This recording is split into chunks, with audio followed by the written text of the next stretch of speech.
Welcome to the Hunters Hub, a Monster Hunter community podcast for hunters by hunters.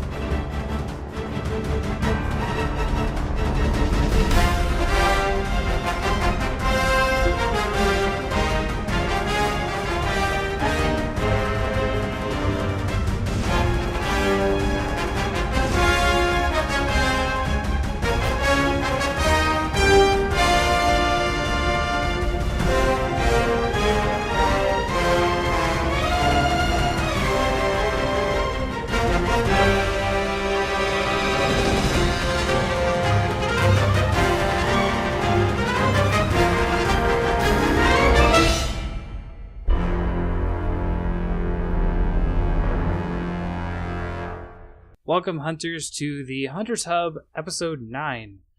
We're going to continue our Monster Hunter World beta discussion. So this is Fortuan, joined again by Lobo. Hello. And Wrathgog. Yellow. So today we're going to talk about just the monsters specifically. I think there's a lot to say, especially about the ones in the quest, and not just like the ones that are target monsters, but in the quests themselves. So I really wanted to go into detail on every monster because there's a lot of details about them. So I say we just sort of like go bottom to top. So I'd like to start with the Great Jaggers, if that's okay. Okay. Okay. So Great Jaggers is ridiculously easy. Obviously a low tier monster. And of course, we discussed earlier the fact that the difficulty is tuned down on the beta also. But what sticks out about me is a lot of people were like, it's just a giant iguana and that kind of stuff. And while I get that, I would like to see more like the Great Jaggers if he is the new Drome / Augie Boggy type. Mm-hmm. Because he was definitely independent of his pack. His pack would follow him around, and they were actually kind of pseudo dangerous if they were actually a threat, because like there were so many of them. And they were annoying too, because they'd scare your scout flies off if you're looking for them. Mm-hmm. They were playing reconnaissance for him. But after a few hunts, I discovered where he spawns and just started running directly there, which is pretty close to the southwest base camp. So I just kept doing that. So for me, the biggest thing I noticed right away with the Great Jaggers is the part breaking stuff. That how the parts break now. It's not just like, oh, it just broke and like Ruthalos' wing is broke and tattered now. It's like it has like levels of breaking on everything. Mm-hmm. So it starts out with a small scar and then it gets like a big scar. And unfortunately, you can't remove anything from the Great Jaggers aside from breaking off claws, and his head gets really broken. Right. You can remove his lunch. Yeah, that's something. The dreads on his back, the sort of like long spikes or whatever that hang down. Did you guys notice that those get bloody and are like matted with blood eventually? Yeah. That was cool. That was a cool detail. Like, it's like, oh man, this thing is injured if it's like bleeding profusely out of that area. I didn't notice. Most of the time I didn't test all the new breaks because most of the time I was just trying to focus on getting back to tails and stuff to make sure I'm not, as bad at Monster as I think I am. Yeah, well, I already knew his tail wasn't removable just from the previous footage. So I didn't really focus on the tail, but it does break twice. It breaks off some of the spines. So, as far as like fighting it felt like, I don't know, it felt like kind of like fighting a drome. Like it wasn't really super threatening. Didn't really have any that surprising of attacks. Yeah. It feels like a less annoying Ludroth to me, because I hate Ludroths with the barrel rolls all the time. Mm-hmm. Yeah. But it felt He does kind of barrel like roll. that. He does barrel roll? Yeah, he Yeah. barrel rolls. He just does it really slowly. Oh, When he's okay. fat. Well, so it's not like the lightning barrel rolls that the Ludroth gets, but No. it felt like he definitely felt like a low level monster like the Ludroth, just because it's something that you can kind of deal with. He does a lot of sitting around, but he can still hit you if you're not paying attention. To me, he's almost Yeah. a better Ludroth because he has tells that last a little bit longer, so you actually know that it's a tell. Yeah. And I'm not saying Ludroth is a bad monster. I'm saying he's a bad early monster because I think Ludroth is a good monster if you had to fight him a little bit later. I think Ludroth's tells are much shorter, so as a person who hasn't played the game before, trying to go up against him immediately is really annoying. To attempt to see his face, tilted up, and then he immediately rolls, you almost can't get out of it sometimes. This kind of gives you the ability to read it and learn from it and go, okay, I should move now. Whereas Ludroth, Right. it's all about, I hope I'm in the right position and I can get out of the way before he moves, which is a little bit more difficult for someone who hasn't played before. I'll Right. definitely agree with that. That was part of my problem with I think Generations wasn't like the first big monster you have to fight to get out of like the first wall type of thing was a Blaganga to rank up. You mean for Am I wrong? immunity? Maybe. No, I don't know. You Either know what way. you're talking about double cross? Yeah. Playing Gonga, yeah, Oh, yeah, Generations. That's you what I were meant, right, it is sorry. Generations. It's the online hub. First Yeah. Urgent. Yeah. But yeah, having a first star urgent be the Blaganga was just annoying. But yeah, because Blinganga is scary as all hell. Like, he is crazy. It hits like a truck, and first star you really don't have armor, and it has no tells. Yeah, So- he just hops forward and backwards as much as he wants without any movement. He just kind of like levitates forward really quick. So I am very glad that we have a little bit better scaling of like, oh, this is an early game monster that kind of teaches you how to play a little bit of Monster Hunter. I do hope Yeah. that we get, some sort of, like, if we don't get Rajang, I hope we get something similar to him. Like, something that's crazy powerful and moves really fast like him. And I know that we're getting Otogaron, but, like, I don't know. I hope we can get a Rajang that actually has good AI, I guess. Because he's notorious for not having it. I would just honestly be happy if Rajang showed up. I know a lot of people hate him, but I would love if he just showed up again, just as an invading monster, kind of like Devil Joe. Yeah. Well, I am 100% on board with Devil Joe coming back. I love Oh, him. of course. I think he's a great fight. I think he's really well done. I think it'd be absolutely terrifying looking in the new style. Yeah. Oh, yeah. I mean, I got scared by the new Diablos because I didn't know ahead of time that he would show up in a demo.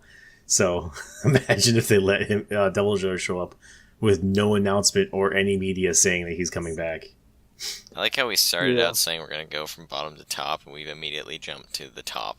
Oh, sorry. Yeah, It's I mean okay. we're just a little off track on that one. yeah. It's fine. Well, I don't know what else there really is to say about Jagras besides like his actual system that he lives in, that we learn about, which is kind of cool. The main thing that you really see is that he can swallow Aptonoth whole. They're these, four-legged dinosaurs that hang out, and they're notorious for being in the series. I think they've been in every single release of this series, right? I think so. Yeah. Aptonoth, they're in the opening movie. Yeah, they're always like the first guy you walk out and they're like, hey, slay that innocent herbivore so you can have some meat. And that's like the first tutorial in one of the few tutorials you ever get. But yeah, he can swallow them whole and then he carries them back into the forest and spits it all up for his babies. And you can actually fight him and smack his stomach and he'll hurl it up on his side. And then his stomach actually goes down back to flat, which is really Yeah. cool. I will say, this is something somebody else had pointed out. I liked that he doesn't automatically engage you right away. You can see him and just kind of like chill. If you're not actively running at him with a sword drawn, he'll just kind of go about his business. I honestly want to just walk around and just watch him do his thing, like for the 20 minutes. I was so hoping I could just do that if I could get this demo on PC. I think you actually have to hit him for him to actually care about you. Mm-hmm. Yeah, even if your weapon's drawn, he'll just keep going. As far as I know.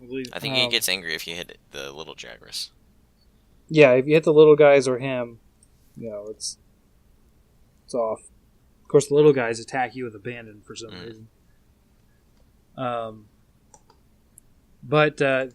So one of the things, like with the tracking and that kind of thing, they talk about how the footprints are all unique to the monsters, and then the various like signs. Mm-hmm. I mean, to me, it was kind of hard to distinguish between Anjanath and Jagras' footprints. I could tell that. Oh, sorry.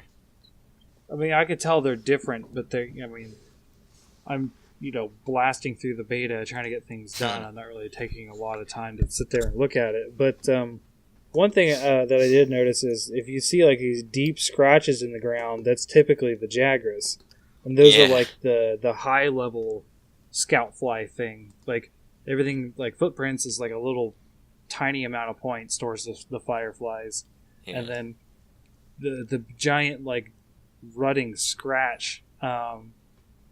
That is a bigger amount of points. Did anyone see what he did to do that? Did he just sit there and scratch the ground? I don't know. Because, I mean, with the Baroth, you actually see him put mud on the walls. You actually see him Same with Anjanath, you see him sneeze on the wall, and Rathalos jumps onto the wall and scratches at it. Yeah. So I never saw Jagras do his big mark, but it's there. I've seen him. But yeah, there's not really a lot to say about Jagras. The regurgitating thing was something I noticed back when we first got footage from Gamescom. So I was glad to see that. Still, that's a cool idea for sure. It's like, yeah, I've got food in my belly. Oh, you're hitting me. I'm gonna expel it so I can actually fight you. But, like some real life. I did like animals too. I did notice they went to animals' feet a lot more often. Generally, like you didn't see it happen too often in previous games. At least I thought, like maybe it'd happen every 3 or 4 hunts. But in this one, it seemed like they definitely were wanting to go off and get actual food more often than not. Yeah, even if they weren't injured, even if you hadn't found them yet, they would sometimes just start eating. There were several times I walked up on Angie and he was eating something. Yeah, well, it makes sense that they would be like, okay, if we want to make this have some kind of feel like a world, emulating situation, you say, okay, have it go here to eat, but instead of it just hanging out and roaming, have it actually go between those things, cycling between those things, so it looks like it has an agenda through its day, which makes sense. Yeah. Well, I mean, I think that's about it for Jagras. Yeah. So, from there, I would really like to talk about the Baroth. So the Baroth is the second quest, which is in the Wildspire Wastes, the sort of mud T-Rex. Yeah, it's like, I don't know. Is he a herbivore or is he a carnivore? As far as I know, he must be a carnivore because he eats bugs. That's like close to a carnivore. Well, yeah, it's called an insectivore. Well, yeah, that makes sense. Yeah. I'm pretty sure, at least he was an insectivore before. I didn't see him eat a lot in this one. He smashes the anthills like in the original. Oh, yeah, okay. Really? Okay. Eats the termites, yeah. Yeah, the giant. I heard people talking about him smashing the anthills. I just never saw it myself because I was just in battle mode. Well, yeah, when you're in battle and he smashes into them when he's charging you, he knocks himself over. But he can do he can purposely do it. Apparently, I think I've seen some shots of him doing it purposely. one thing that is very noticeable is it used to be kind of wonky. Like, oh, here's a glob of mud. Now you're in a ball of mud. Run around so you get out. Look at globs, all this wet mud. like, It just completely encased you and has cooled and has now cooled, hardened, and you were stuck in a giant ball of mud. Yeah. But now there's these just giant wet globs of mud, which is far more than it actually on him. But still, it looks cool. Yeah, it looks really good. And also, it's really, like, I really like the mechanic much more, especially when you're in the water, because you can walk on top of it. Right. It's very cool. So, I feel bad. I never actually went into that water muddy zone that the thing that eats Baroths lives in. Well, it doesn't eat him, it's on attacks par with him. Yeah. The Gerudos. Yeah, I never ran into that. Because usually whenever I fought the Baroths, it was, like, up in, Diablos' land. I think it's funny to know that you guys both didn't really, like, try to go after the other monsters. You focused on the main ones. I didn't. I focused on the main ones because I had a goal of defeating everything with every weapon. So my biggest issue is I was trying to jam it in, and I didn't really read about the demo as much as just, get in it as much as possible and just get what I could out of it. Oh yeah, well then we can definitely revisit those, like, the other monsters when we come back next time if you find time to fight Rathalos and Diablos. Oh yeah, this upcoming week I'm definitely going to be hitting it up. Yeah. And especially if you guys go Christmas weekend. Oh, sorry.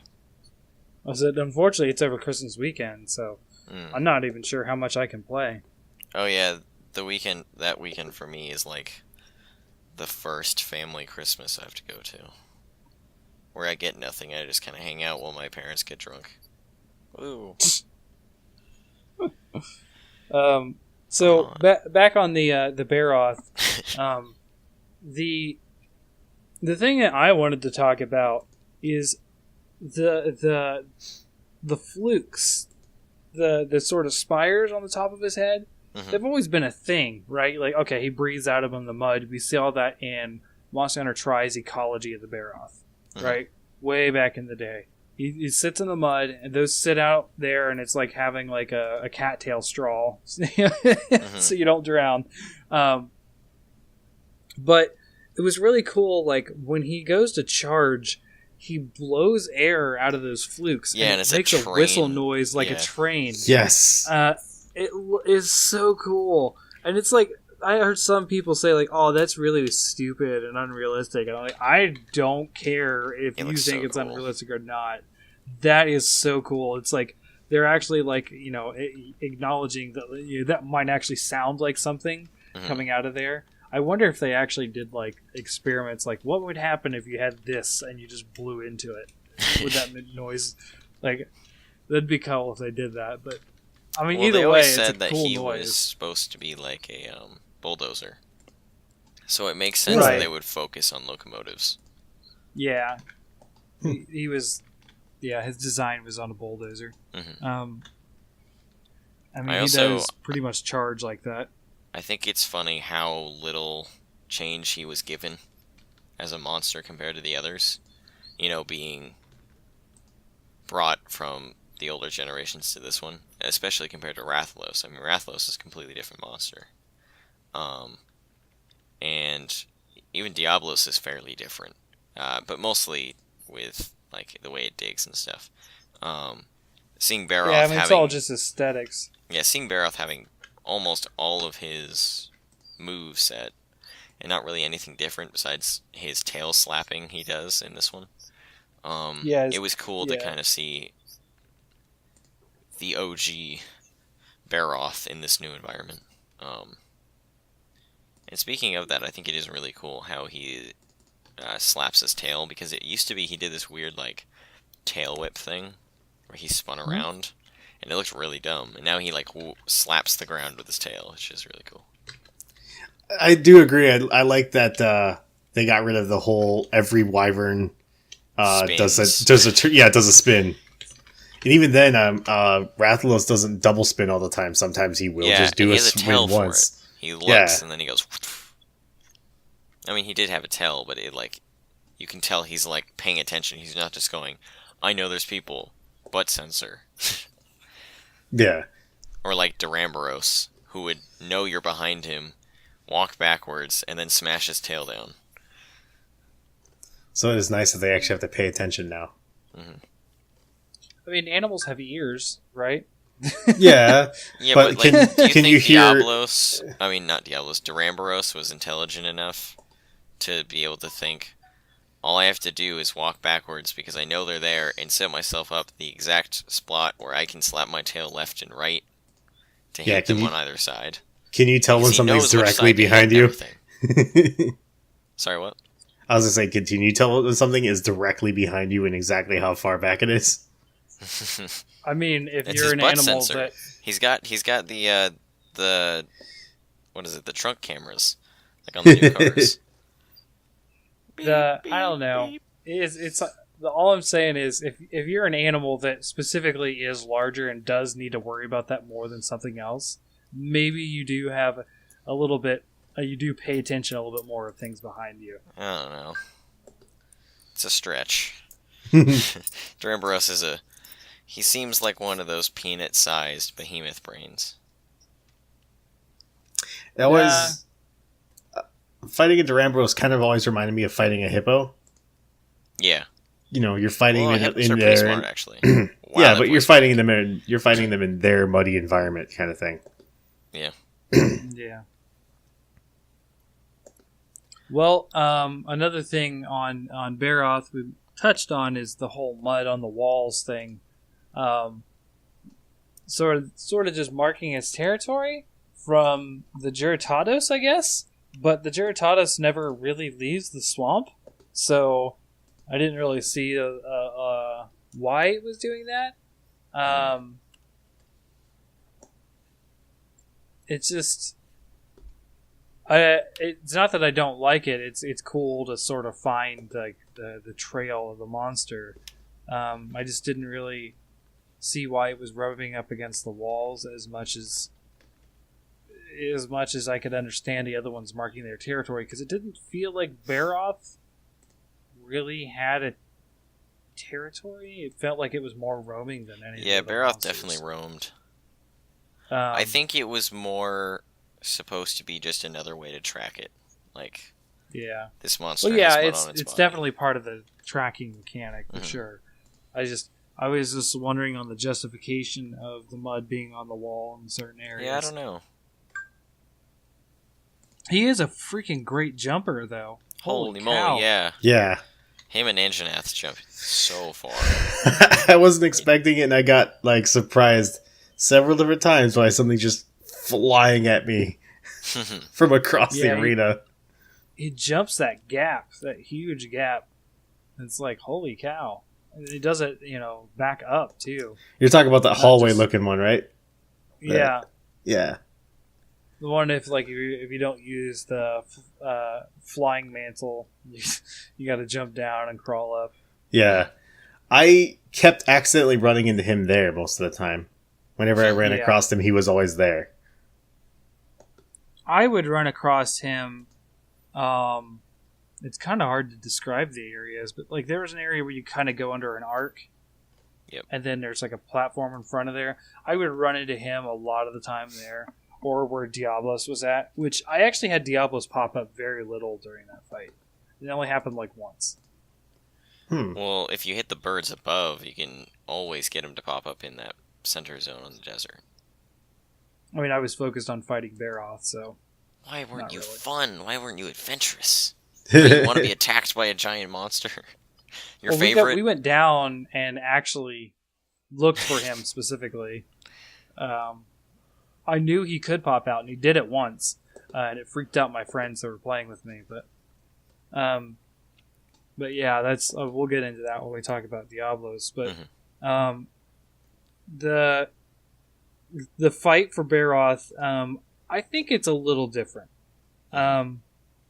You still have the charging a lot. That's a thing, but he seemed to be a lot. So like he used to charge, I think, a lot more. because it was like spin or charge kind of thing, and sometimes bite. He was very mobile still, but at the same time, he was actually aware if someone was near him, and he would actually take advantage of that tail slap often. He would start pounding the ground with his tail or whatever. He did that, I think, a lot more often than he used to tail spin. So, because it used to be Barroth was like constantly back and forth, back and forth, back and forth. But he wasn't that so much this time. Although he charges a lot further this time. He doesn't just like hit you and stop pretty much. He doesn't start stopping. He just keeps going. So like if you were trying to chase him down, it was sometimes hard to get to him because he ended up all over the place. Yeah, I actually noticed how his charging, it isn't, he doesn't really turn as much anymore. He almost always goes just straight. Which I like. I think maybe because this game will probably be just low rank and high rank, they'll probably give him the ability to do his U-turn in the next rank, which is scary as all hell. But overall, it seemed like they kind of altered that to an extent. I do like that he has that like immediate turnaround now, but he uses like the train whistle to warn you. Yes. So I don't know. Did you guys have anything else to say about Barroth? Not really. Mostly just because I feel like there's not enough different from the original one to say that he's a different monster. I think they've kept a lot, which I'm fine with. Yeah. I've always liked him as a fight. He was another one of those of not going to attack you right off the bat until you give him a reason to. Mm-hmm. Yeah. I kind of don't know what he was doing other than going and getting termites to eat. But that was it. Like, I don't know why he was goofing around in the swamp. So what I saw of him was that he would go out into the sands getting ants, and then he would head back to the swamp and get all muddy again. Okay. That was my take on it. He likes his mud. And speaking of Barroth, just in general with his train whistle, I noticed that the next monster we're going to talk about, which is Anjanath, he had the train whistle kind of too, almost, when he did the not the nose fire blast, but the actual when he opens his mouth and does the huge column of flame, which looks really cool, which is really funny. After seeing these betas, so me and Anjanath over time have had a very strange relationship. When I first saw him in the first preview of Monster Hunter World, this was when I was a skeptic of the game, and I was incredibly disappointed because it was a reskin of not Rathalos, Devil Joe, and he looked really dumb to me. So I was like, they literally just put on some things onto his body, and that's it. That's like all they did. They just made him look cool, and they added stuff to him. My first question is, why is he pink? Yeah. Well, what I was thinking about was he's supposed to be like a vulture. Yeah.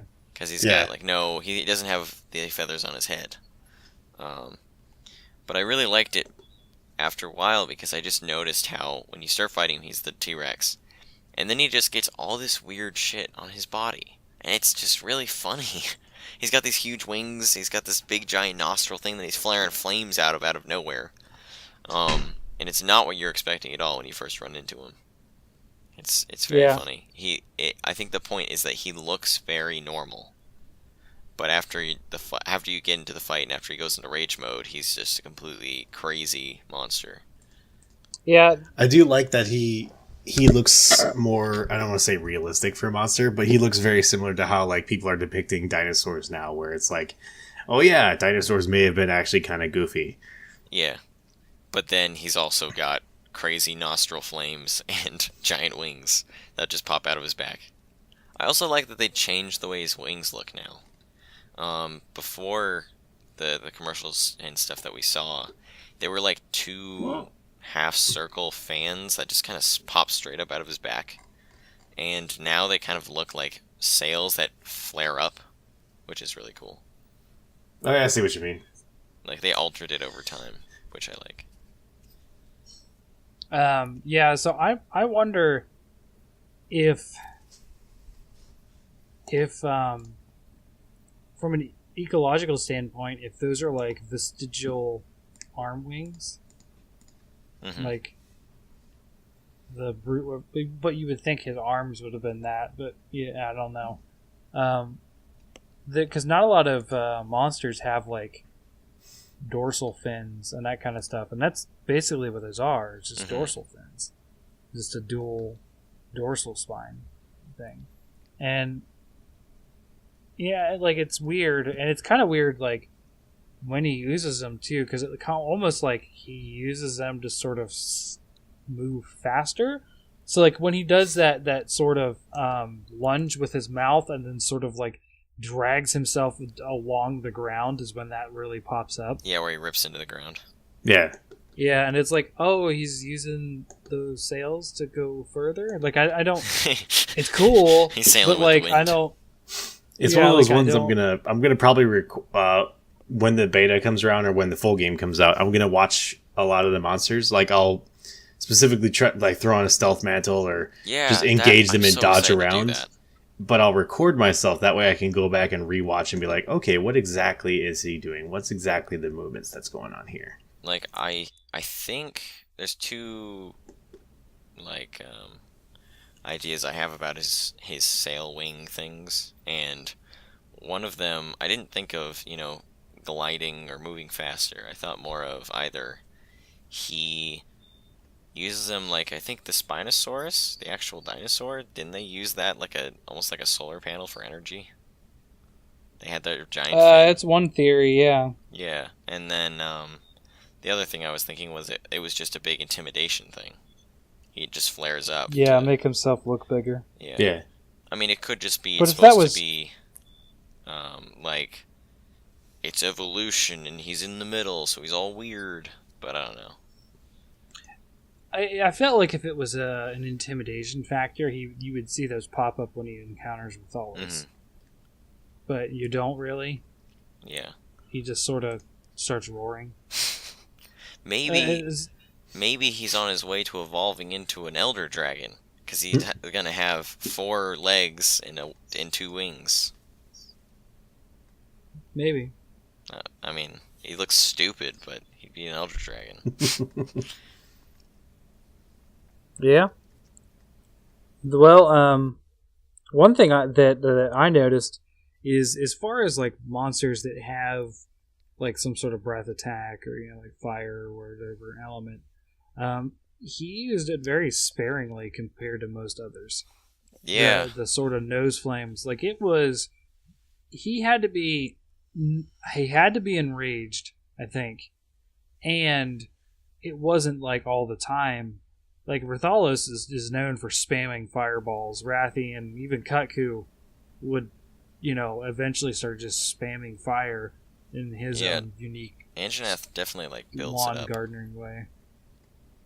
Yeah, he definitely, like, it's reserved how much he uses it, which is kind of different. So like it was almost to the point where it sort of lulled you into a sense of security, like he's never going to do it, so why would I?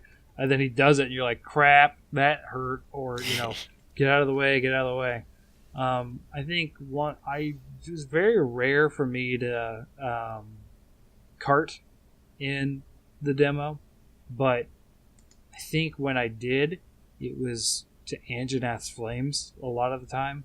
Yeah, I think his the one giant column of flame he has coming out of his mouth, I think that insta kills. Really? I think so. Huh. Or I might be thinking of Rathalos' nuke. I know there was a fire attack that would one-shot people. I mean, I know we don't really have a what's the word I'm looking for? We don't have great armor. Yeah. I also don't know like what their fire defense was when it happened. Yeah. Yep. So, I mean, Anjanath is it's kind of interesting because you would think that a T-Rex of all things would kind of be the apex predator around, but it's not.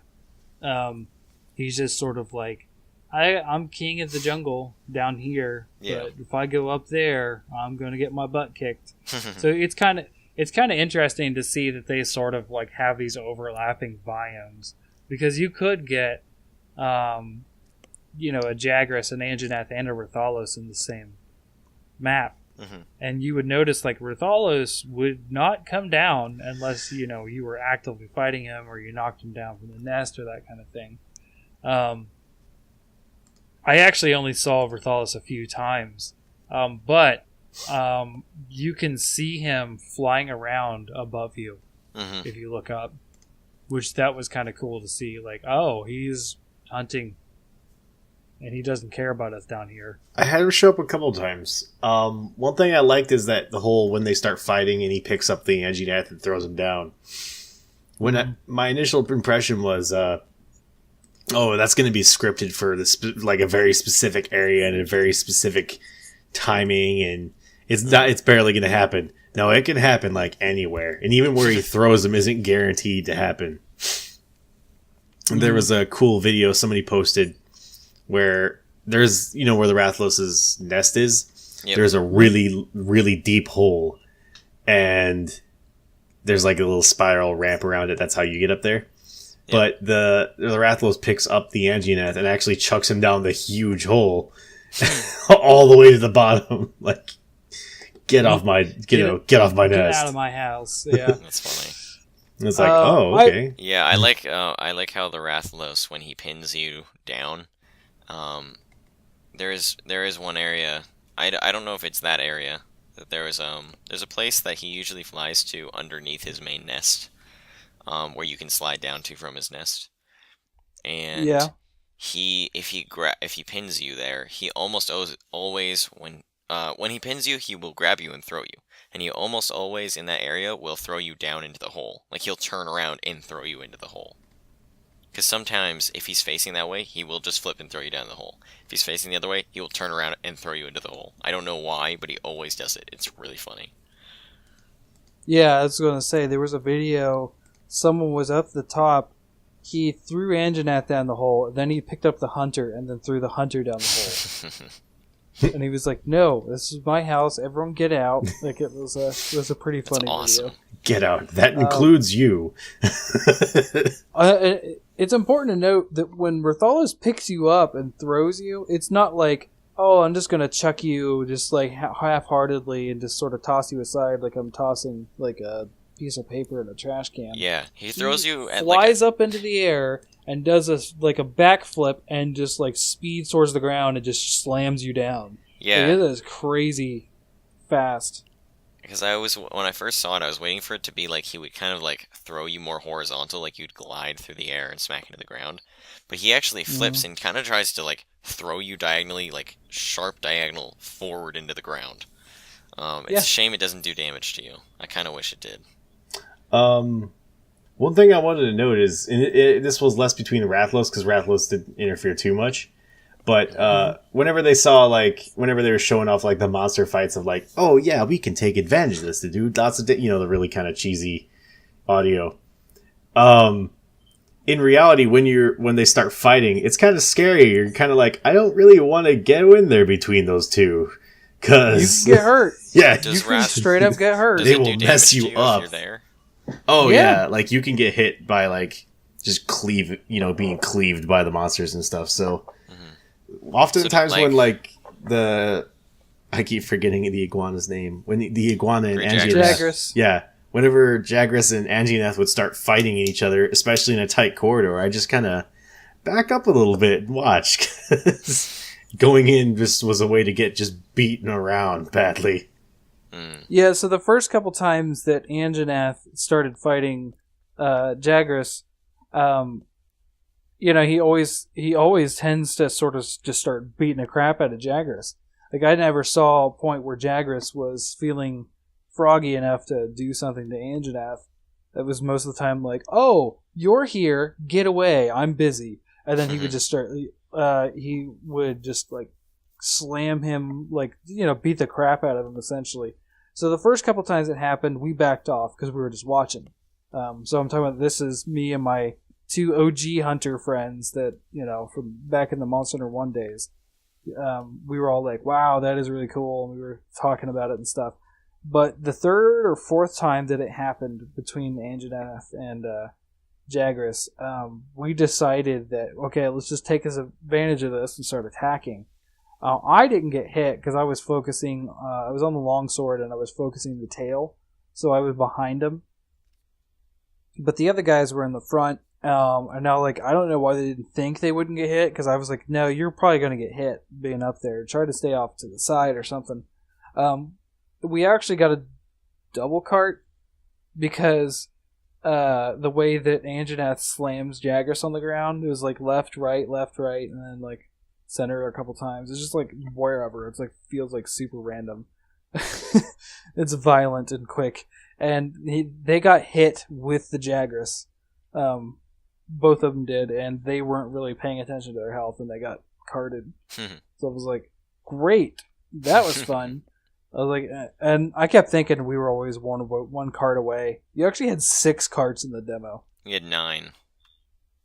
Oh, well, maybe that's after 3. And I saw yeah. people on streams lose all 9 against Diablos. Newer teams trying to go against him. No. People dropped like flies against him. It was great. Yeah, I guess we'll just move on from Anjanath and just talk about Rathalos just a little bit more. Yeah. Rathalos, he seems like he's a very, I don't know, a lot of the stuff that I saw, I mean, I fought him myself a couple times. I didn't kill him because I just had this idea that the Apex ones, since we're not meant to fight them per se, I was like, yeah, I'm not in a 4-man, or when I'm by myself, I didn't really feel like soloing them, but that foe is a little above me, or above that I care to try. So, but I fought him just to do it. But Rathalos is scary now. Yeah. It used to be okay, it's Rathalos. I know how Rathalos is. Yeah. But I'm getting the Monster Hunter 1 vibes. Monster Hunter 1, they build up Rathalos because it's not. Rathalos was the original Devil Joe. Rathalos would just show up, and you're like, I'm trying to carry eggs. Go away. Yeah.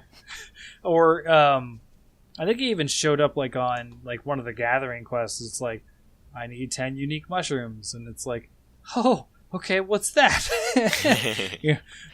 So Rathalos used to sort of be the big oh no, we are not ready for him, and I felt it's definitely back to that for Rathalos. Rathalos is intimidating. Mm-hmm.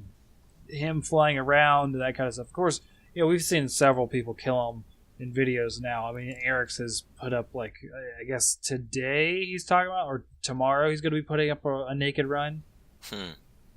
Of killing Rathalos. If you watched his video today, he talked about it.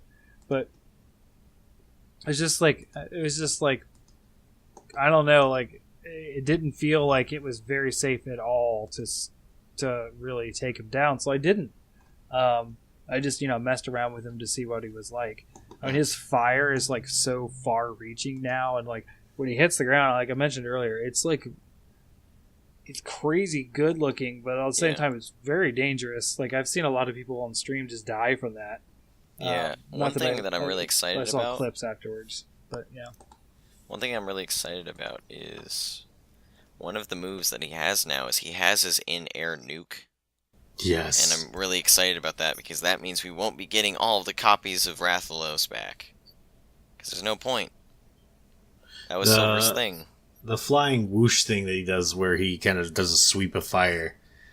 I've seen so many people die to that single move. Yeah. Now, what makes you think you're talking about the subspecies? Yeah, I don't think the subspecies will come back because Silver's main thing was that he had the in-air nuke. That was his cool thing. And now that Rathalos has the in-air nuke as the normal low-rank Rathalos, there's no need for it. Yeah, I mean, there was a leak, and the leak at least had Azure Rathalos.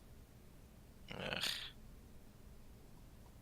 I don't want Yeah, to it deal had a with... lot of the subspecies for the existing monsters. I want cool subspecies. I don't want the boring ones. I want the color-coded ones.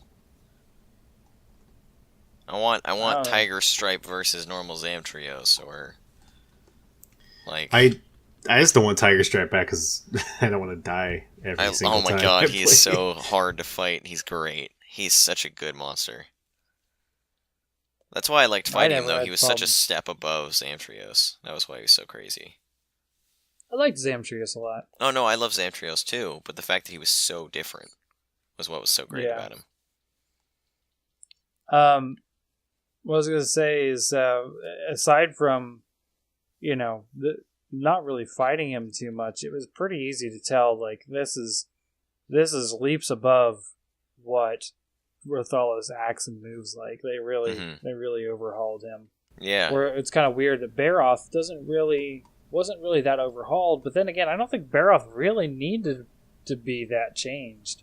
Yeah, he's in such a flat area and he charges just like he needs to. There's not really much that you need to do. Right.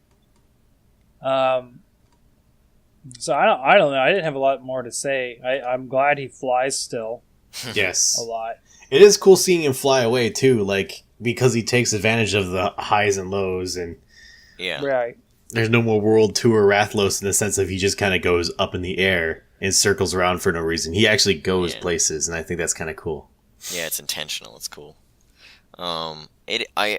It's funny how much the semi-open world thing has gotten to me. To actually watch Rathalos fly away instead of he flies straight up. You look at a circle, you see it turn, it moves in a certain direction, and you follow it. You actually see the Rathalos fly somewhere else, or he flies up to your area. It's really cool. I think that is the thing I do like about no more loading zones and no more and having these tracking flies is, previously when a flying wherever wanted to bail, it's like, all right, everybody look at the ground, stare at which way the shadow went, and then open the map and hope you guess right. Stand in the middle of the shadow and then click the lock-on button as it moves away, and you'll know which direction he's moving. And now it's actually like, okay, where could he have gone? And you can use the tracking flies, and it just feels a lot less video gamey and more like, oh, it's an actual monster, and just like they said, it's the monster hunter they've always wanted to make, and I believe it. It always, I think I'm happy too because it's the monster hunter that finally looks like the cutscenes. That's really cool. Actually, I never even thought about that. Yeah, it's a good point. So I guess from there we didn't have much else to say about Rathalos. I think overall. Well, I was wondering, does anyone know if he would automatically come back to the nest after you broke an egg? Did anyone ever test that? I don't. I'm going to test it now. Yeah. I'm hoping you can still kind of impersonate the mini game because you do have the eggs in his nest up there. How do you drop an egg now? Because you can't just roll with it anymore, though. It probably tells you. Because that's how I always summoned a Rathalos was, pick up an egg, roll, pick up an egg, roll, when you're pick up holding an egg, roll. It has all those buttons. You can probably just crouch and drop it, or there's probably a button. Yeah, it probably tells you the prompt too. You could probably, if they didn't do that, I bet you could go into your inventory and just discard it out of your inventory. Or you could gesture. It does appear in your... Or unsheath your weapon, maybe? I don't know. Yeah. Yeah, maybe. That would probably be a good way. Maybe dropping from the ledge. Or, you could put down some bombs. They do give you a lot of bombs. Put down some bombs. If you put down the two of the small bombs that set themselves off, the small barrel bombs, in front of the dam, it will actually blow up the dam. Really? So if you set them down really quick, run down to the nest, grab an egg, then just let yourself get into the flood a little bit. I'm willing to bet that you'll drop the egg in the flood, get out of it quick enough that you're not stuck in there, in the water, and then you can just wait there and see if the Rathalos comes. I actually wanted to ask. I don't know if anybody's seen a video of it, and I know it's not really related to Rathalos directly. If you break that dam and all the water floods out, can you just stand there and watch all the water go away, or will it just continually flood until you get washed down it? No, it goes away. There's a whole area you can run back into. I didn't know that. That's pretty cool. Yeah.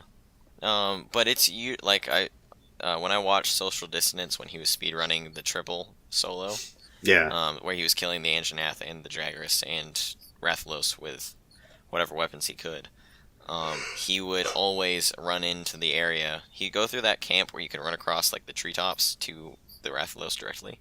Yeah. And he would set down 2 small barrel bombs, which is why I knew that worked. And he would jump off the cliff and wait for the Rathalos to slam down next to him where he could start attacking him. And it was really funny because you can run in, and even though the Diablos will always notice you automatically when you're in his little area, the Rathalos doesn't. He'll be like sitting there licking his wings, and you could explode the dam, run away, and he'll just sit there waiting for it. And then the water hits him, and he freaks out, and then he flops off the edge. Which, that might be just like a glitch. They might change that later. Speaking of which, that Diablos nest. Oh. It's really cool. I like it. So I was going to say, if we're done with Thalos, I'd like to talk about the Juritatis. Gerotidos. However you say it. Anyways, the... Not Levizioth. Yeah, mudfish is what we called him. He was actually the first thing I killed online with people. Oh, really? Yeah. Because we didn't know where Baroth... I hadn't fought Baroth yet. So we didn't know where he was going to spawn. We didn't know where he was going to be hanging around. So just sort of like following just, I don't know, random directions. We just... I ended up in sort of like the waterfall area. So I was running down the waterfalls. And then he was down there. And I started fighting him, and a couple of my other friends joined in, and we actually killed him with like 3 minutes to spare. There was 3 of us, and we were all just goofing around, having fun with it. But Juritatis is like, he's really weird, because it's like, it's not like he. The Plesiath has always been, or the Cephadrome, the sort of Piscean wyverns, they've always had this sort of awkwardness on land. But because Jury is like swimming through the mud constantly, he's got this like insane amount of mobility. It's like fighting the catfish, really. It's when the catfish were underwater. Yeah. In 3U. And of course, they're back in this game, too. Which they're jerks. Oh, yeah. I've heard that they attack you when you're fishing. Yeah, they just attack you in general, not just when you're fishing. But Juritatis is like, he's like very mobile in the mud and that kind of stuff. And he leaves those like mud trails when he's moving through. So he actually changes the environment a bit as he's moving through it and stuff. Yeah, and you can run over the mud, so you can actually walk kind of above the water, which is really cool. Yeah, and you come out a little bit and you get a little faster. Yep. So it's a fun fight. I'm not really sure like why him and Baroth have such a rivalry, other than maybe it's a territorial thing. Like he's like, get out of here. Yeah. But the interaction between Baroth and Juritatis is really weird, because like you would think that once in a while that Mudfish would win that encounter. It just always ends up being that sort of weird pseudo stalemate, like where he almost bites Baroth's neck and Baroth throws him off. Like we had Baroth limping and exhausted, and he still threw Jury off. And it was like, oh man, I kind of hope that there is a different, and there may not be. I wouldn't be surprised if not every single monster matchup had a turf war. That would be fine. But like, I hope that there is something for when you get Chirotidos enough on land, like away from the water, that he might have a different interaction with Baroth, where Baroth will just ruin him. Like maybe he just charges him and knocks him over. No, that does happen. Oh, it does? It already happens. So if Jury is like in the way, Baroth will hit the Jury with his head, and it actually flops him over. It actually knocks him prone and stuff. That's pretty cool. We saw that happen once where it was preoccupied with one of my friends, and Baroth decided to switch targets to that friend also, and Jury was in the way, and he just like shoveled his head up and knocked him over, just like completely flipped him. And it was like, wow, that is crazy good. That's cool. I unfortunately never got to see the mudfish because I never went into that area. But yeah, after seeing all the videos on it on the Reddit and stuff, I'm like, oh, okay, now I see it. That interaction is violent too. It's really cool. When it happens, so like I like personally, I'd seen it all, the videos beforehand, but actually seeing it in the demo was like way different. Like when you're actually playing, it was just because it's in a game, it's different when you're watching and playing. But to me, it was like, yeah, I know what this is going to be. So you see Baroth start looking around, and it's like, okay, I know it's here. It went underground, and it's sort of watching out for him, and then he just like erupts out of the ground and knocks Baroth over, and you're like, wow, that was sudden and powerful. And he starts, snaking around him. Oh, it's and so you're cool. Like, it's so fast. It feels so much faster when you're actually playing, because you're like, what? That was frighteningly sudden, and I want to play it so bad. Yeah, it was a lot of fun to see that interaction. But I mean, aside from that, like, didn't really fight him too much. Just that one time I took him down. I saw him a lot, and we would hit him if Baroth was not around, but we would eventually just focus on the Baroth. Just because we were concerned about not finishing in time, just because, again, the players that I was playing with, they haven't played in a long time. They're not bad. They're just not used to it. So, they're not going to have enough time to do a triple hunt like I saw people do. Or double hunt even. So, did you have anything else to say about it, or? I was gonna say that I'm really excited about, I have a few issues with Gyrotidos overall, just because I think his moveset isn't really that scary. It's not very dangerous, but I think he's low level. But overall, the fact that we are going to have Lavasioth and him is actually more okay because of the fact that he is so unique. I'm happy that they gave him the ability to be like underwater, even though you're fighting him above water. And I don't know. I'm interested in seeing maybe more Leviathans in this game than I previously expected. Okay. I mean, do you mean to say Leviathans or Piscine? Piscine and Leviathans in general, now that we know that there might be some pseudo-underwater stuff. Okay. Like, maybe Laggy could come back, I don't know. I would love for Laggy to come back. I would He's one of too, my but favorites. he was so anime when he was actually good, I'm not sure they're going to do it. Well, I mean, Toby is lightning element, and it's pseudo-believable because you can tell it's like friction and that kind of stuff, static electricity, but still, that's still pretty far-fetched. It would not generate that much electricity. So, I could see some of the more fantastical monsters still being there. Which is Toby's going to show up in the forest, right? Yeah. Mm-hmm. Okay. He's actually the one I'm probably most interested in. I know that's not the point of it because we're talking about the beta, but just the fact that I want to see what his interactions with the other monsters are. Yeah, I don't think we've seen that. I think I've only ever seen Solo.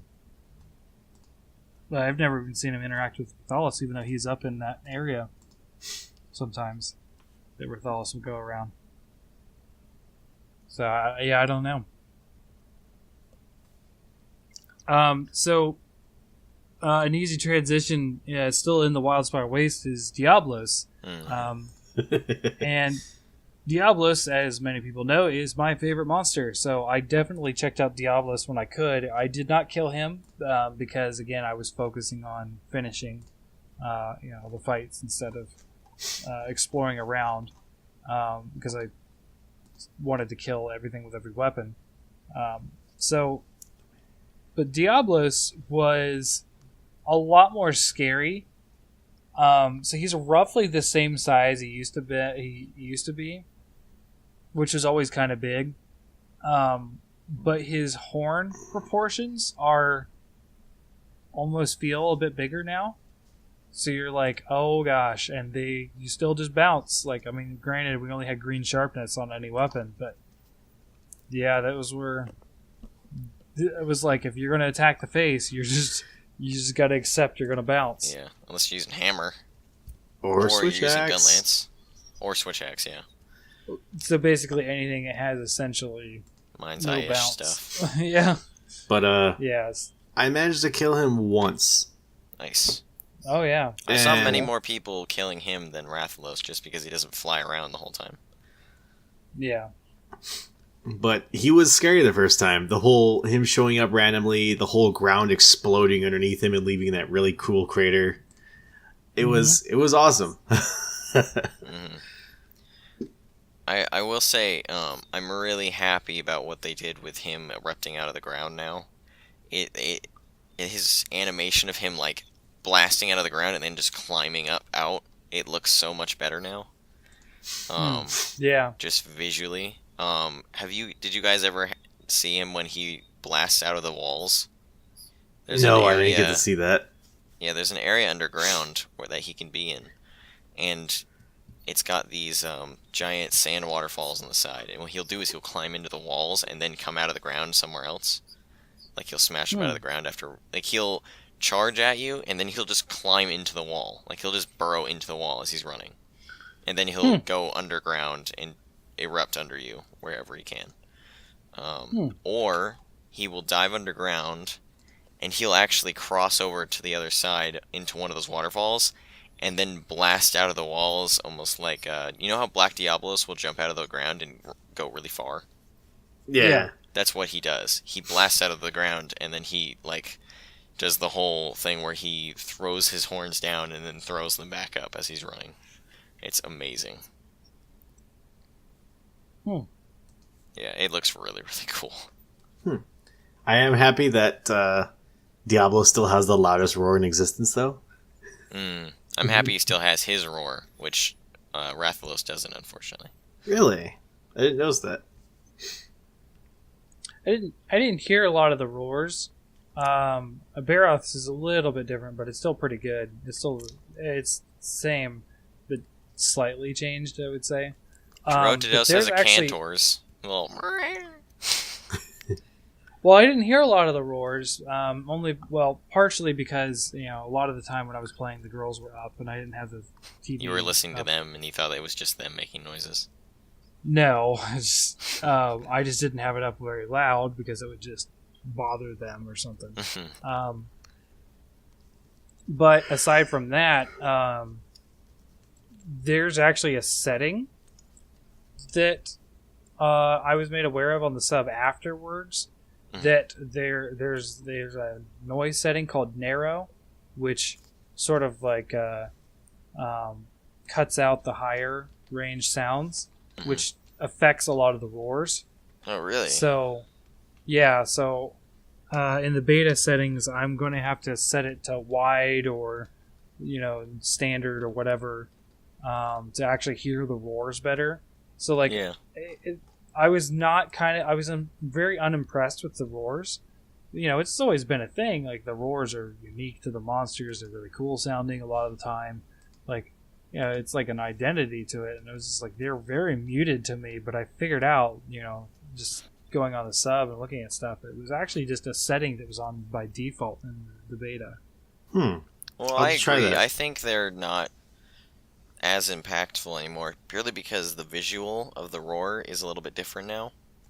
Before, you had that kind of like echoing sphere around them that you saw visually, and now you don't get that.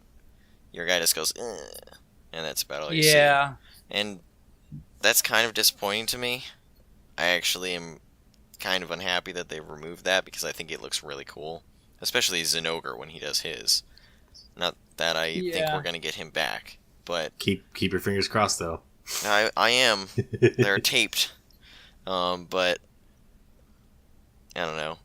I'm just not sure that they're gonna bring that back, and it's one of my favorite visuals that the games have had. It's definitely along the lines of what I had problems with the Charge Blade. Mhm. Like, the Charge Blade, part of it was the visual design for me, and they took a lot of that out Yeah. to make it more realistic. And I think I've talked about this, if not on Hunter's Hub, but the previous podcast at least, that realism and I are not friends in video games.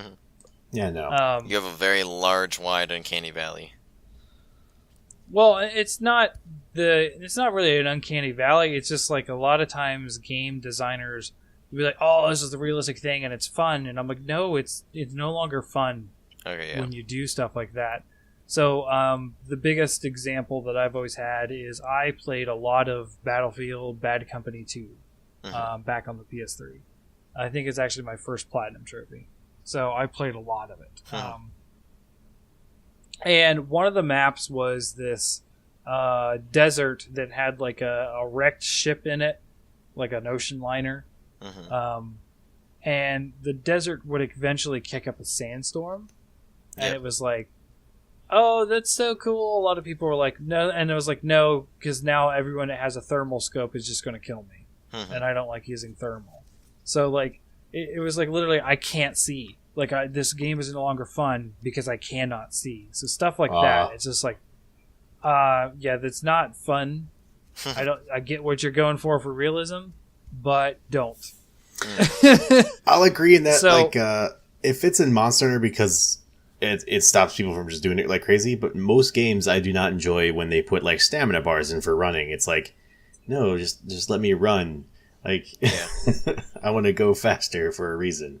Especially Legend of Zelda. I'm sorry, but it's true. It's actually one of the most annoying things in Skyward Sword and in Breath of the Wild.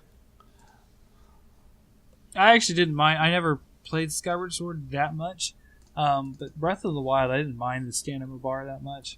I'm happy they gave you enough upgrades for it. Yeah. Like, it's useful, but then it's still Climbing Simulator 2000, and it still doesn't matter.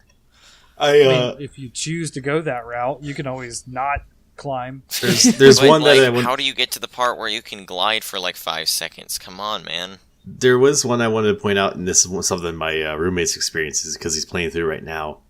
It's a zombie game, Dying Light. It's all about running from zombies and parkour. It encourages you not to fight the zombies. It's a great game. Right. You have to have a button to start running in a game about running from zombies, and there's no way to turn on auto run. So every time you have stamina. No. That's the thing, is you can run weird. for eternity, but you have to make sure every time you land, you push the button to start running. And I think that's, yeah, sure, it's realistic of, I have to start running, but at the same time... It's also, like, really awkward for a game that's so pinpoint. Yeah, if your game is about running and jumping, why would you make me have to specifically start running instead of just leisurely walking around a zombie apocalypse?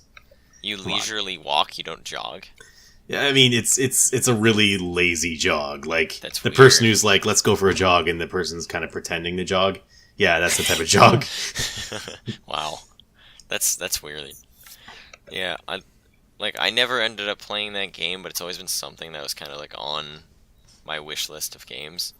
And that was exactly why. It was because of, not because you had to push a button to run, but because it was the mix of parkour in a first-person game was very unique. And also it was zombies, so it was cool. So that's one of the reasons why in Monster Hunter, like, a lot of people are really upset about the option to have auto sheath on. And everybody's like, a lot of people were like freaking out about it. I'm kind of okay with having auto sheath turned on. Because really useful. You have to move quite a bit now. So, and there's no, in heavy bowgun and gun lances, sheathing and unsheathing animations are not nearly as long as they used to be. Also, the fact that you can flow, like, you have your weapon out, I need to take a potion, you can, like, if you have the setting where you have to click R3, you click R3, you flick, like, top left, you'll get a max, or mega potion. You click R3 again, you'll take the mega potion, but what you do is you immediately sheath and then start drinking it. Like, it all flows together, automatically. And that's really useful, and that's why I like it. Mhm. I honestly I didn't think there was too much to say. Excuse me, about Diablos in general. Besides the fact that he still goes out and he gets his cactus. He I like stays in his this lair. area. I liked how he shows up. He's got a good layer. He looks far more intimidating. Yeah. If you're chilling I in think the changed up his proportions enough that it's just like, holy cow. He is looks huge, very menacing. yeah. He looks very big, even though he's the same size. He's hard to gun. I don't like the smaller frail still. Mm. Just a small nitpick. But, yeah, I'm excied to actually fight him and not just, like, mess around and fight him. Yeah. Have I you think guys we seen... fought him for 5 minutes. Have you guys seen his turf war against Baroth? His animation? I saw a cutscene with it. Okay. I haven't seen it yet. Because the one time it happened with me was me and Baroth were fighting in that desert area above his lair, and then he exploded out of the ground, caused the big sinkhole and everything like that. Mm-hmm. And I kind of lost track of where the Baroth went because I was busy panicking about Diablos.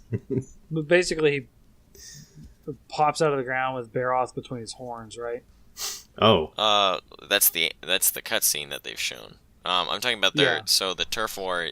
It's a score that you get whenever you have two monsters that fight each other, like when Rathalos picks up Anjanath. So what happens is they look at each other and they charge at each other, and Diablos wins and does like 1,000 damage if you're playing multiplayer.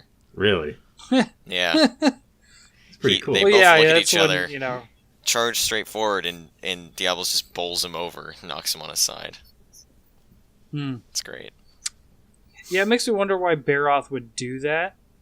Because Baroth has a big fat head and he's got a little brain.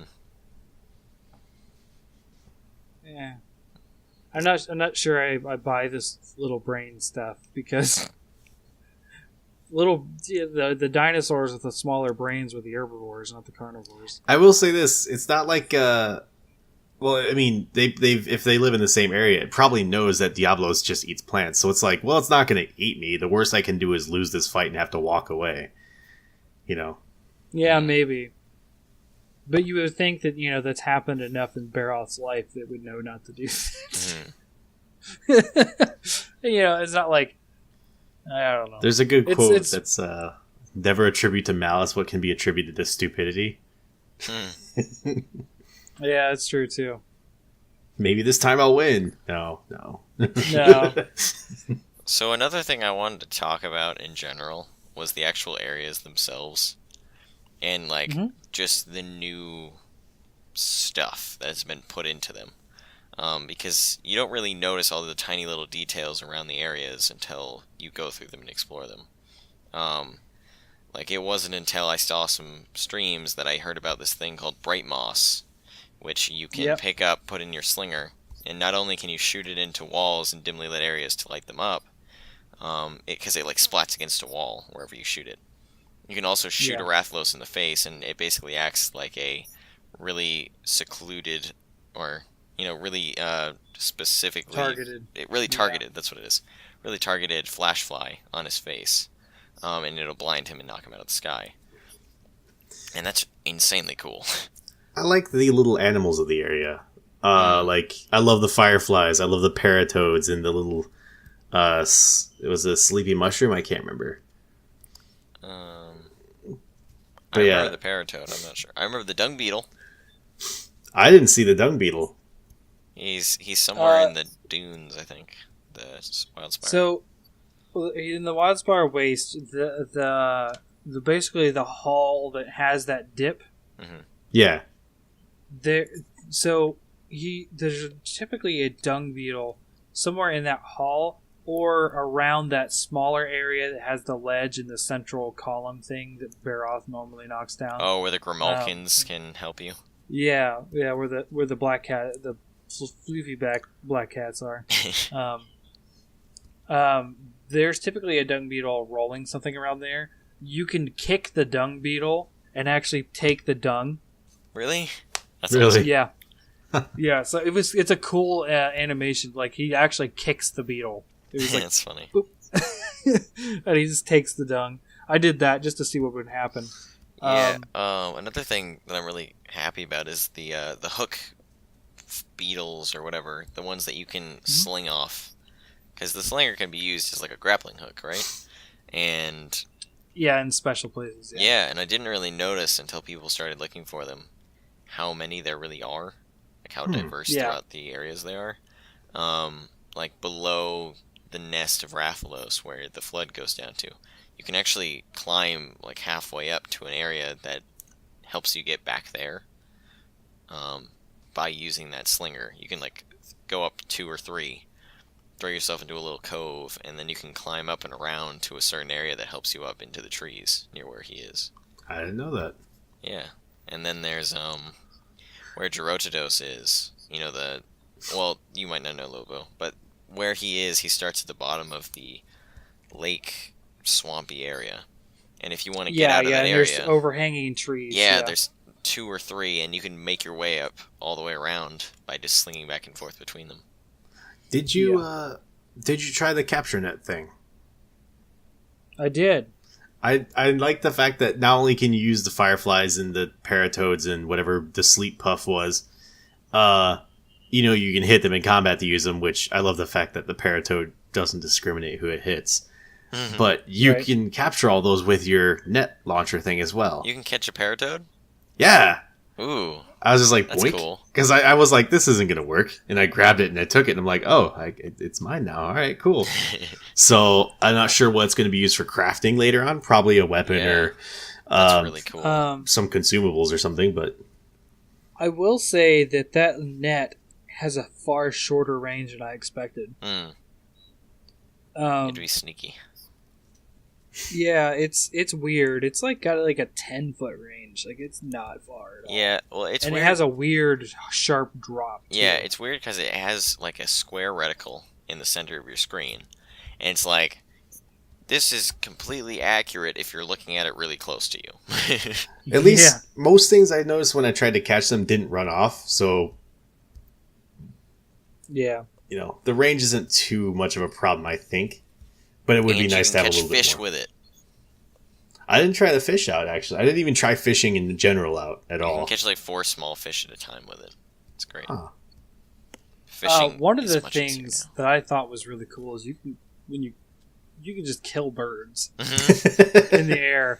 And the way that we found that out is I was doing a bow hunt with my 2 friends that were on. Oh, did you just shoot one as you were fighting? No. I did the combo with the bow. So the level 3 charge, circle for the power shot, and then circle again for basically the hail of... The arc shot, yeah. Yeah, the arc shot. The hail of spikes is what I was going to call it. So the arc shot hit like a flock of birds, and it just started raining birds down the barrel. Oh my god, that's awesome. They were like, what is all these birds? And like raining birds, like there might have been 3. I don't remember exactly, and I wasn't the one that saw all the birds drop. It's still like whoops. They were. That's funny. But I killed a lot of birds apparently because I used that a lot, and that is the hunt that Diablos came out because I killed a lot of the birds. You're making me think now, because you mentioned the Rathalos flies around in the sky randomly hunting, even when you're doing other stuff. He's just kind of chilling out in the sky. Yeah, so what prompted that is I was doing a solo hunt. This is when I actually did fight Rathalos in this, because like, oh, he's here now. I can go look for him. I was just doing a Jagras hunt. I think, what was it, Jagras or Anjaneth? One of the two. It was like the last night that I could play the beta, the Monday night. I hadn't played all day Monday because I worked and whatnot. So I was just before I go to bed. So I grabbed, I had been playing Skyrim a lot, and I was just, I'm just going to stop and I'm going to play a little bit of the beta and then go to bed. So I just hopped on and I saw like a shadow just like quickly fly past my hunter, so I was just like under a shadow, and then I wasn't. And I looked up, and I saw the Rathalos was flying around the tree, like way up there. And I was like, I'm gonna go up there and try to fight him. And I did. I didn't fight him for long. I didn't even break the dam or anything. I just went up there, smacked him a few times, saw a couple of attacks, was like, yeah, this is good. and then I just ran off. But it was just crazy to just see him out in the wild like that. And his I noticed him because like he actually caused a shadow to go over me by flying above. The main reason I ask is because I'm thinking, because I play bow guns a lot. If like as we're fighting and he just kind of just lazily flies overhead, like not actively involved, if I can pink him with like just a normal shot, and if it'll aggro him enough to come down and join the fight, or if he'll shrug off 1 or 2 shots before actually joining the fight. That's interesting. I'm not sure, but at the height in which I saw him, because I was the giant slope down to the water. Yeah. I was basically at the top of that slope, so like you're on the bottom level there, essentially. And I was on the bottom level when that shadow passed over me. So that was way too far up for you to be able to get a good shot, I would think. Okay. Not saying that it can't happen. It could be, you could be in another area that's,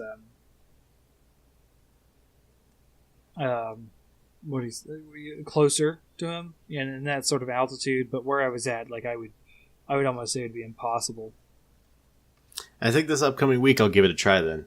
When I go out for like a sightseeing tour, like try not to hunt monsters, just going around looking at the environment for this time versus just blazing through it like last time.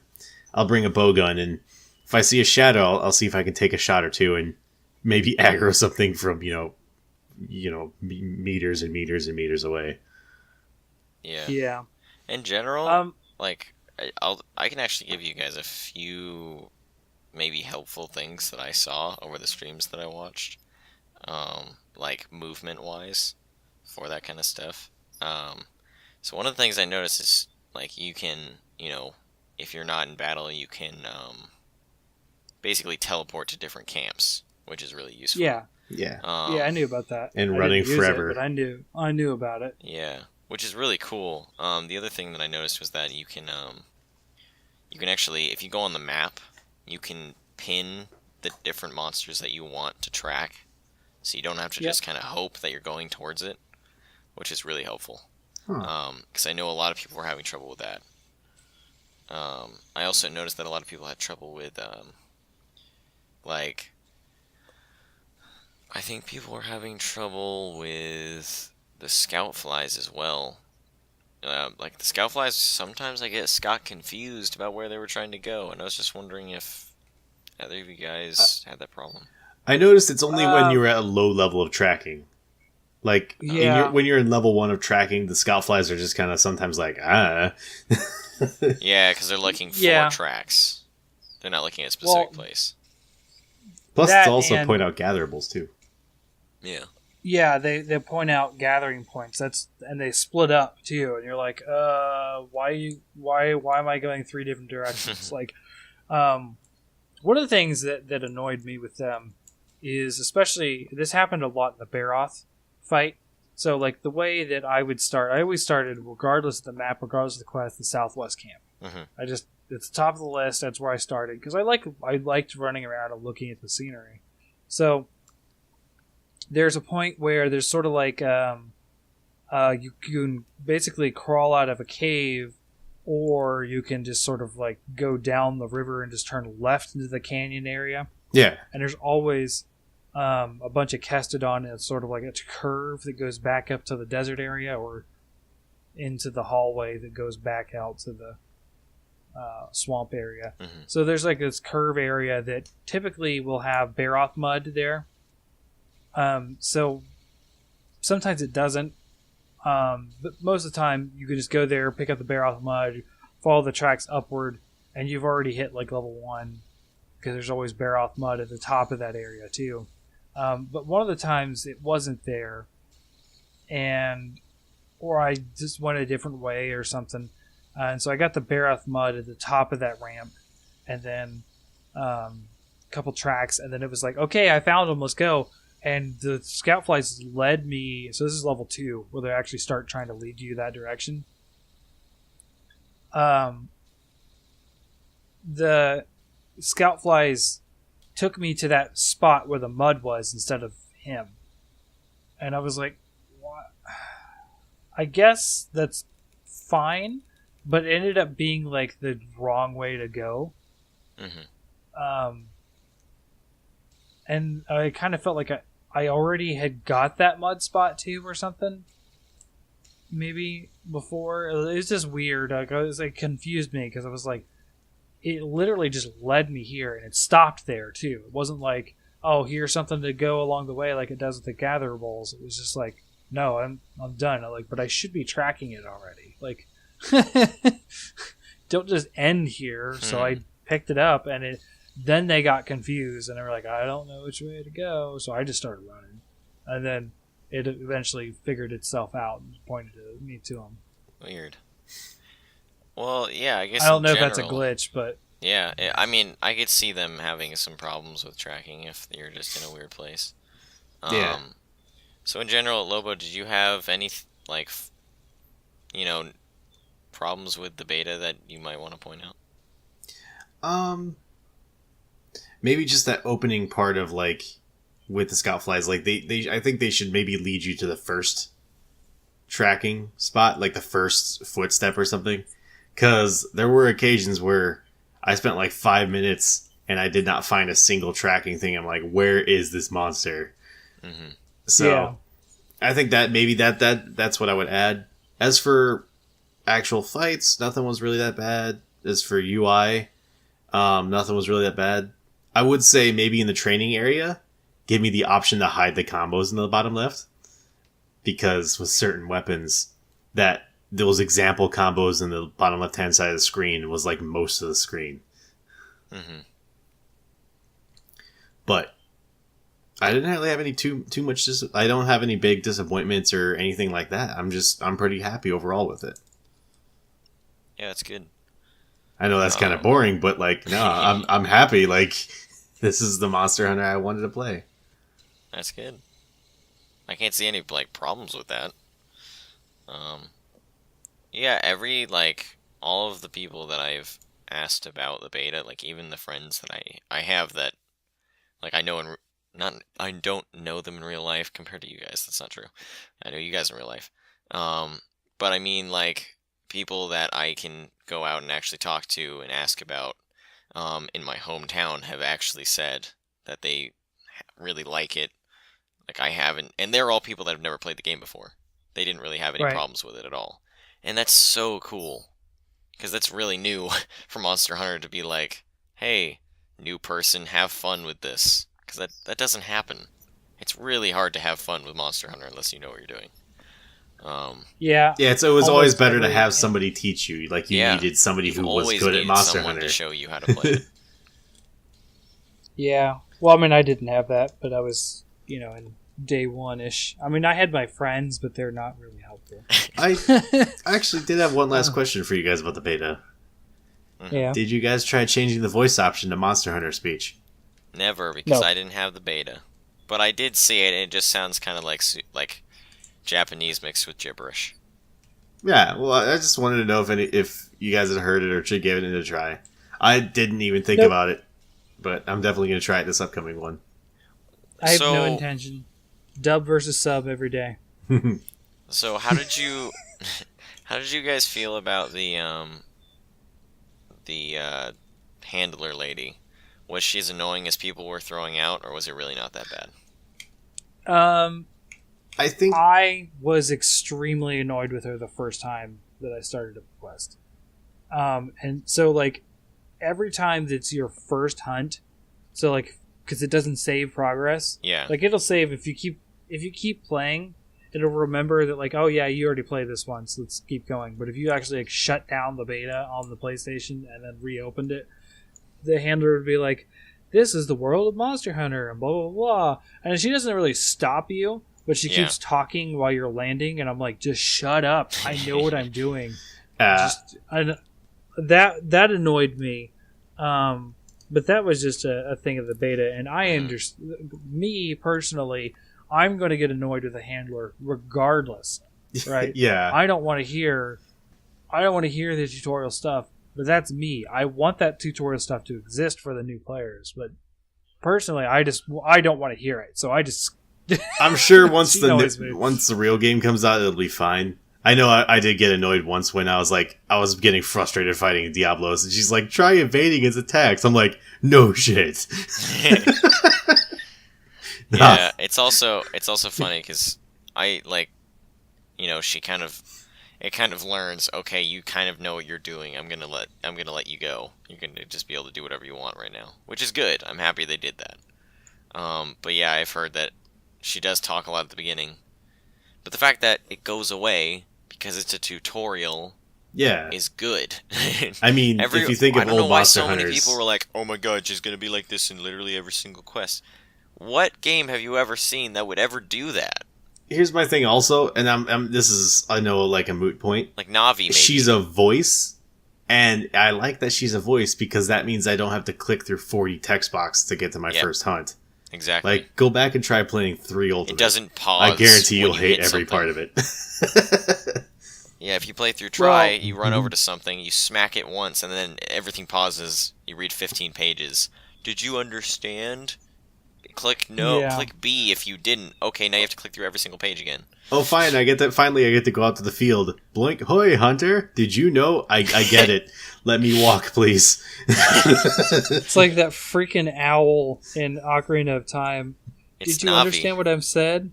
Did you understand it? No, the owl is the one that has like 7 pages of dialogue you got to read, and then it defaults to the one that repeats them. Mm-hmm. So if you're just clicking through and you click through like too fast one time, it's like, nope, I repeated it. Oh, I hate you, Owl. Like Navi, she would bother you because she's saying, hey, listen, but she doesn't actually stop you unless you acknowledge her, right? She just keeps saying, hey. Or unless it's super important, right? But like this, the general, like, she doesn't stop you unless you press the button. Yeah. The Owl is like, you leave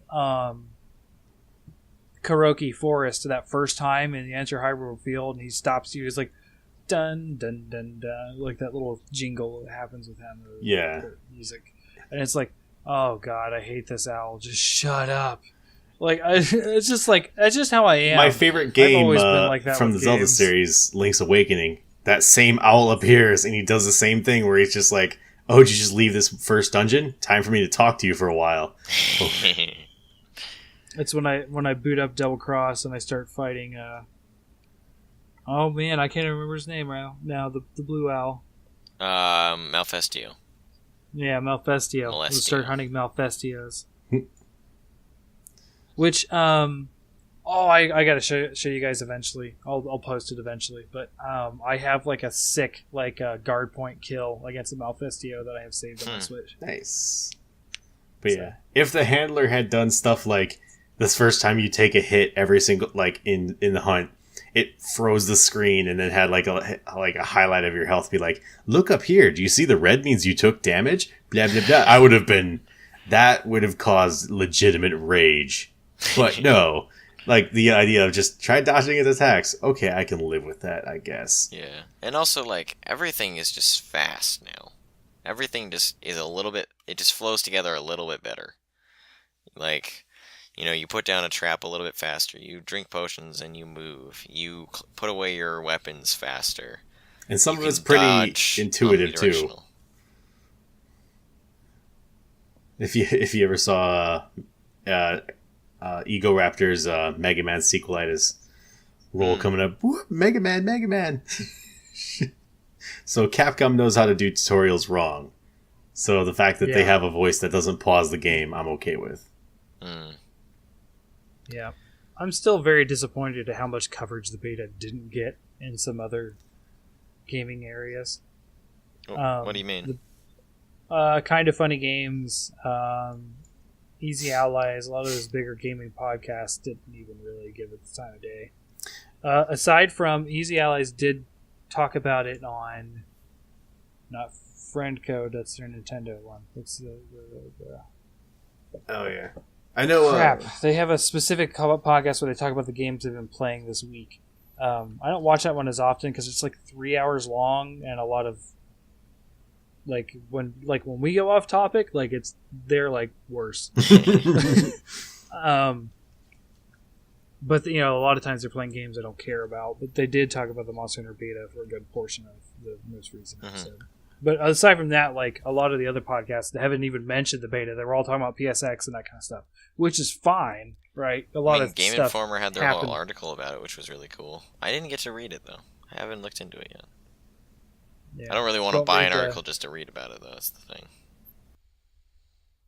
I mean, I have it. I have that article because I have Game Informer. But I know, what's it called? Pro Jared. I almost said Pro Gerard, which is not right. But no, that's their mashup. It's when you mash up Pro Jared and Gerard the completions together. You get Pro Jared. But I mean, they do a lot of mashup. By the way, but Pro no, they're Jared, the finishist. Yeah. Pro Jared, he brings in a lot of good, actually get people getting to see Monster Hunter because of his, he mixes up with the completionist, and they have that whole group of fans that all follow that group of YouTubers. So hopefully, they'll start spreading the word to their other groups, and it'll get more attention. I unfortunately have a biased view of YouTube because even when I clear my viewing history, I still get the same 5 people, so I don't have a good estimation of how much exposure it's getting. Yeah. I think it's getting a lot of exposure in a lot of other wheelhouses, but a lot of the bigger general gaming people aren't talking about it. Okay. Still. I didn't see much on YouTube. Lyric played it on the Twitch, which is the biggest person that could possibly play it on Twitch. Which was cool. I'm not sure I saw much on YouTube. Hit Me JP was pretty big on there too. He's a big Twitch guy, but I know him from his D&D stuff, not his. Oh, I do have a side note, by the way. Was anybody else's Palico completely freaking useless? I've heard they were. I've heard the only useful item that they had was the flash bomb. I just was upset because when I was gunning, my Palico was standing right next to me all 20 minutes of every single hunt. And it's get away, go distract it. Stop making it target me. I don't know why they're so useless now. In the other games, they actually went and fought the monster. Cha-Cha. Oh my god, he would not stop fighting the monster. He wouldn't stay next to you ever. He was always whacking at it until he passed out. Over and over again. And then he would dance non-stop. And you don't really see these guys doing much. And it may be because they aren't given the right tools. They haven't been given the right skills to really be useful. But it's kind of disappointing that they're worse now. I think it might just be because of beta. Yeah. So. Yeah. I'm probably going to play through without a cat, honestly, just because I like the predictability of always knowing it's going to turn towards me or, setups like that. Oh, but speaking of... I'm going to have a cat. It's going to be named Zumar. Zumar? Yeah. So, a little bit of history between, my name, Fortuan, was always my D&D character, and he always had a companion that was named Zumar. Huh. He was a kitty. And I named... Well, no, he was a cleric. Oh. So it was a rogue and a cleric, which was made for a comedy dynamic in my little headcanon of my D&D characters. But, I then... my most recent cat that I no longer have was named Zumar. So I had a cat for about 5 years named Zumar. So every single Monster Hunter cat, and this cat loved me. Normally cats are they're standoffish, but he would sit on my lap for hours while I was playing Monster Hunter, especially through you. This cat was awesome. He would, when we got him a little bit too young. I don't think he was supposed to leave his mom yet, but we still got him. He used to climb up and literally climb up onto my bed, jump up, claw into the blanket, scale it like a mountain, and then come up and like lay beside my face and go to sleep. Which normally was fine until one night I opened up my eye and he had that look on him like a cat hunting. He was like, something moved, and I was looking around like, what moved? What do you mean? Like, you're really close to my... Oh no, he's looking at my eye moving. So I closed my eyes real quick, and he actually slashed my eye. Oh, jeez. It was just my eyelid. Oh, it makes me want a cat so much. Thanks. But he used to do things like when I get home, he would run up me to like get on my arms. Like he would actually run up my leg, my jeans. He did that until he was actually too big to do that. It was just like he really liked me. I never had a cat like me like that, and he did. So that's why he's always going to be my palico. So that bond. You better put a scar over your eye on your character. I don't have a scar on my eye. I don't care. It's for the thematic elements.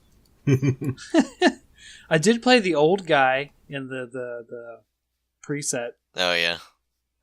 Did you play the guy from The Room? The one that was going around the subreddit that looked exactly like whatever his name was. Tommy Wiseau. Oh my god, it was so good. I did not hit her or whatever. Yep. Yeah. Yeah. Greatest movie in the world. Besides Trolls 2. That's it for today, folks. So thanks for joining us, and we'll see you next quest. Adios. See ya. Oh, and don't forget to play the beta from the 22nd to 26th again. You don't need PS Plus. Woo! Hashtag ad.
Thank you, Hunters, for listening today. You can catch us on SoundCloud or any past episodes on Google Drive Download or YouTube.